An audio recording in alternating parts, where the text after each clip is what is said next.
மகாநதி சீரியலில் இப்போது காவேரி மேலே அம்முவுக்கு அவ்வளோ பாசமாக இருக்குது. அம்முவுக்கு காவேரி மேலே அவ்வளோ பாசமாக இருக்குது. நமக்கு பார்க்கும்போது ஏன்டா அப்படி செய்து வைக்காமல் இருக்காரு அப்படிங்கிற மாதிரி டைரக்டர் அப்படிங்கிற மாதிரி தான் இருக்குது. இப்போ காவேரி வந்து அம்மு நைட் ஃபுல்லாக நல்லா பார்த்துக்குறாங்க. பார்த்துட்டு அம்முவுக்கு ஃபீவர் சரியாயிடுச்சு அப்படின்னா காலையில் கிளம்புறாங்க. இப்போது ஆட்டோக்கு கால் பண்ணுறேன் அப்படின்னு சொல்லிட்டு கால் பண்ணுறாங்க. இல்லை மிஸ் நானே ட்ராப் பண்ணுறேன் அப்படின்னு நம்ம விஜய் சொன்னால் கூட இல்லை நானே போய்க்கிறேன் அப்படின்னு சொல்லிட்டு ஆட்டோவுக்கு வந்து இது பண்ணிவிட்டு வெயிட் பண்ணுறாங்க காவேரி. அப்போது ஈவினிங் வந்து நான் பார்க்குறேன் அப்படின்னு. இல்லை என் குழந்தைய நானே பார்த்துக்கிறேன் அப்படின்னு. அது என்னமோ தெரில, காவேரி ஃபஸ்ட் டைம் பார்க்கும்போது எனக்கு ரொம்பவே இதாகிடுச்சு.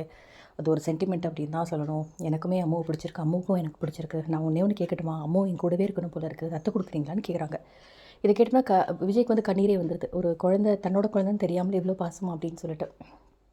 காவேரிக்காக தான் நான் உயிரே வச்சுருக்கேன் அப்படிங்கிறப்ப நான் எப்படிங்க காவேரி கொடுப்பேன்? அதெல்லாம் முடியாது. என்னோடய வாழ்க்கையோட அர்த்தமே காவேரி தான், அம்மு தான் அப்படிங்கிற மாதிரி சொல்லணுன்னு இப்போது காவேரி போயாச்சு. அதுக்கப்புறம் ஸ்கூலுக்கு போனதுக்கப்புறமா ஐயோ அம்மு மட்டும் காம்படிஷனில் சேர முடியாமல் இருக்கே, என்ன பண்ணலாம் அப்படின்ட்டு அம்மு பேரே எழுதிட்டு அடுத்ததாக இப்போது போகிறாங்க. போயிட்டு பிரின்ஸிபல்கிட்ட கேட்குறாங்க, இந்த மாதிரி மிஸ் நான் இந்த மாதிரி ஒரு முடிவு எடுத்திருக்கேன். பாவம் காவேரி மட்டும் அம்மா இல்லாமல் கஷ்டப்படுவார்ல, எல்லா குழந்தைங்களும் அம்மாவோட நிற்கும் போது அவன் மட்டும் அப்படிங்கிறனால நான் அவளுக்கு அம்மாவாக இருக்கட்டுமா, பெர்மிஷன் தருவீங்களா அப்படின்னோட தன்னோட ஸ்டூடெண்ட்டை மட்டும் பார்க்காம ரொம்ப கேரிங்காக இருக்கீங்க, பரவாயில்ல கண்டிப்பாக நீங்கள் இருக்கலாம் அப்படின்னு சொல்லிட்டு காவேரியை சொன்ன உடனே காவேரிக்கு அவ்வளோ சந்தோஷம்.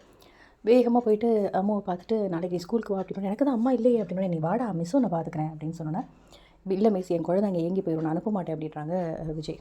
எனக்குமே கேர் இருக்குது அம்மா மேலே, உங்களுக்கு மட்டும் இல்லை அப்படின்ட்டு காவேரி வந்து கூட்டிகிட்டு போகிறாங்க. ஸோ அப்கமிங்கில் வந்து ரொம்ப அழகான காம்படிஷனில் காவேரி அம்மா 2 பேர் தான் ஜெயிக்க போகிறாங்க. அந்த மாதிரி தான் ஒரு சீக்வன்ஸை கொண்டு வர போகிறாங்க. அடுத்து என்ன நடக்க போகுது அப்படிங்கிறத பார்க்கலாம். இந்த வீடியோ பிடிச்சிருந்தால் லைக் பண்ணுங்கள். இந்த மாதிரி அப்டேட்க்கு நம்ம சேனலை சப்ஸ்கிரைப் பண்ணுங்கள். தேங்க்யூ.